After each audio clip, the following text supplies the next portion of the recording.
अक्सर ऐसा होता है ना कि बड़ी मेहनत से बचाए हुए पैसे फिक्स डिपॉजिट में रखे जाते हैं, लेकिन फिर अचानक पैसों की कोई ज़रूरत आ पड़ती है और जैसे ही वो एफडी तुड़वाने की सोचते हैं, बैंक उस पर एक पेनल्टी लगा देता है। सच में काफ़ी फ्रस्ट्रेटिंग लगता है। तो सवाल ये उठता है कि क्या एफडी तोड़ने पर जो ये पेनाल्टी लगती है, उससे बचने का कोई रास्ता है? क्या हम अपने ही पैसे बिना कोई जुर्माना दिए निकाल सकते हैं? जवाब है हाँ, बिल्कुल है। और आज हम ऐसे ही 3 स्मार्ट तरीकों पर बात करने वाले हैं जिनसे एफडी पर पेनाल्टी लगने से बचा जा सकता है। तो चलिए शुरू करते हैं। हमारा पहला तरीका है एफडी लैडरिंग। अब ये नाम सुनने में शायद थोड़ा सा मुश्किल लगे, लेकिन यकीन मानिए ये पैसों को मैनेज करने का एक बहुत ही शानदार और आसान तरीका है। तो ये एफडी लैडरिंग आखिर है क्या? देखिए, इसका सीधा सा मतलब है कि एक बड़ी सी एफडी करने के बजाय उसी रकम को छोटे छोटे हिस्सों में बांट दिया जाए और फिर उन छोटी छोटी रकमों से अलग अलग मैच्योरिटी पीरियड वाली कई सारी एफडीज बना ली जाएं। इसे करना भी बहुत आसान है।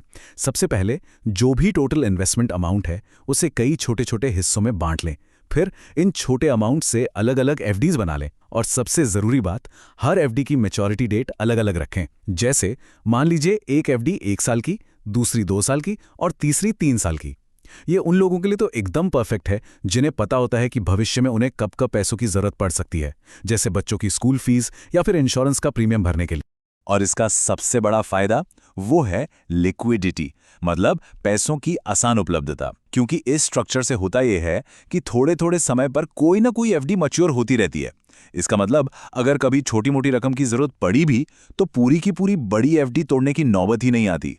जो एफडी मैच्योर हो चुकी है बस उसे इस्तेमाल कर लिया। चलिए अब आते हैं दूसरे तरीके पर, जो है स्वीप इन फैसिलिटी।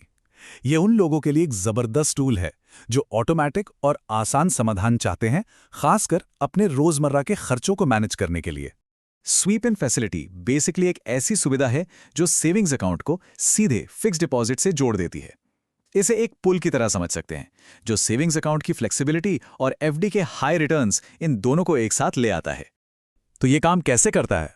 मान लीजिए कि सेविंग्स अकाउंट में बैलेंस कम हो गया, तो जितनी जरूरत है उतने पैसे अपने आप एफडी से ट्रांसफर हो जाएंगे। और सबसे कमाल की बात, ये सब होता है बिना किसी पेनल्टी के। जी हां, 0 पेनल्टी। ये वाकई में एक बहुत ही स्मार्ट फीचर है। और अब हमारा तीसरा और आखिरी तरीका, लोन अगेंस्ट एफडी, यानी एफडी पर लोन लेना। ये तब बहुत काम आता है जब अचानक एक बड़ी रकम की जरूरत पड़ जाए, जैसे कोई मेडिकल इमरजेंसी हो, और हम अपनी मेहनत की कमाई वाले इन्वेस्टमेंट को तोड़ना भी नहीं चाहते। जरा इन दोनों ऑप्शंस को कंपेयर करके देखते हैं। एफडी तोड़ने पर क्या होता है? इन्वेस्टमेंट खत्म हो जाता है और ऊपर से पेनाल्टी भी लगती है। दूसरी तरफ जब एफडी पर लोन लेते हैं तो इन्वेस्टमेंट पूरी तरह से सेफ रहता है और उस पर ब्याज भी मिलता रहता है। बस एक कम ब्याज दर पर लोन चुकाना होता है, जो अक्सर पेनाल्टी देने से कहीं ज्यादा सस्ता पड़ता है। जैसा कि यहाँ कहा भी गया है, एफडी तोड़ने की बजाय उस पर लोन ले सकते हैं। इंटरेस्ट कम होता है और इन्वेस्टमेंट भी सेफ रहती है। इसका मतलब ये हुआ कि पैसा हमारे लिए काम भी करता रहता है और हमारी जरूरत भी पूरी हो जाती है। तो आज की इस पूरी बातचीत से एक बात तो साफ है, एफडी पर पेनल्टी देना ही एकमात्र रास्ता नहीं है। अगर स्मार्ट तरीके अपनाए जाएं तो इससे पूरी तरह बचा जा सकता है। आइए एक बार फटाफट इन तरीकों को दोहराते हैं। पहला, एफडी लैडरिंग, यह है प्लान की हुई लिक्विडिटी के लिए।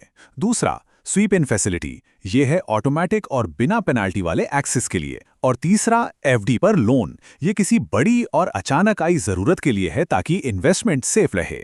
तो आखिर में सवाल यही बचता है, कौन सा तरीका किसके लिए सबसे अच्छा है? देखिए, इसका जवाब हर किसी की अपनी फाइनेंशियल सिचुएशन और ज़रूरत पर निर्भर करता है। इन तरीकों के बारे में सोचिए और अगली बार जब पैसों की ज़रूरत पड़े तो एक स्मार्ट फैसला लीजिए।